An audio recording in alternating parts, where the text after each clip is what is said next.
Why are some boreholes better than others?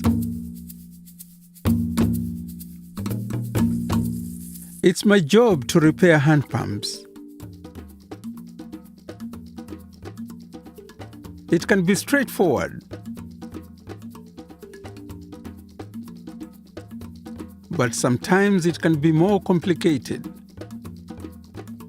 And at other times, it's impossible, even for me. One day, I realized that the problem might be caused by the actual borehole rather than the hand pump. So one day, I contacted Harriet, who is a hydrogeologist, and Dan, who is a driller. I explained that there are a lot of hand pumps that I cannot fix and asked them to explain why. Apparently, pumps break down for all sorts of reasons.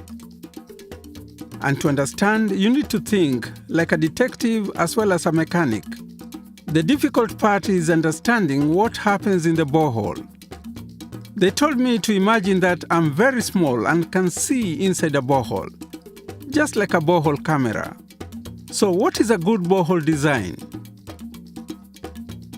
First of all, it needs to be located far enough away from any contamination source, like a latrine, a cemetery, or waste dump. This is not always easy if the plot is small. Secondly, the hydrogeological conditions on every drill site are different.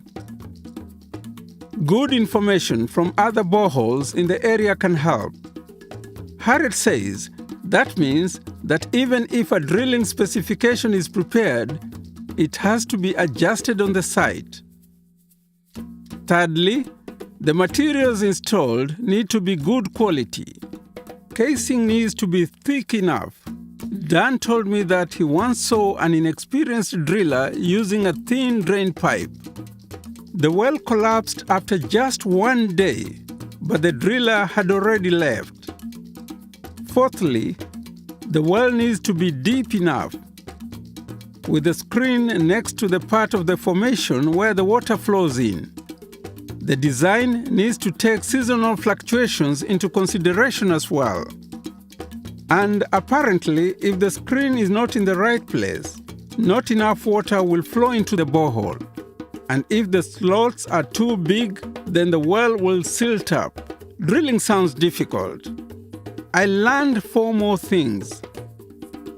One of the biggest mistakes that some drillers make is to use the wrong type of gravel pack or formation stabilizer. It needs to be clean, with the particles of a similar size and the right size for the slots, not gravel chippings and not dust. There is guidance available for gravel pack and how to power it in. Then it gets backfilled using the material that was drilled. Not all drillers seal the well with cement grout.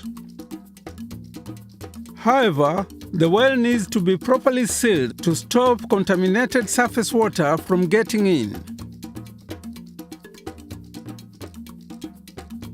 It should be 5 meters thick to stop contamination. And then there is the well development, flushing all of the dirty water out of the well and making sure that nothing prevents the flow of water. Well development is another aspect that gets left out if the driller is in a hurry and nobody is supervising. In fact, undeveloped wells often fill up with silt and I can't fix them. Silting is one of the main reasons why boreholes fail. Lastly, the well needs to be test pumped to make sure that there is enough water. Drilling is complicated and needs to be done by skilled people who have been trained. They should also be licensed and always properly supervised. If this happens, people will get good water supplies. But I need to get home before dark. As well as being a mechanic and a detective and a diver, I also need to tell others about good borehole design and construction. But that is for another day.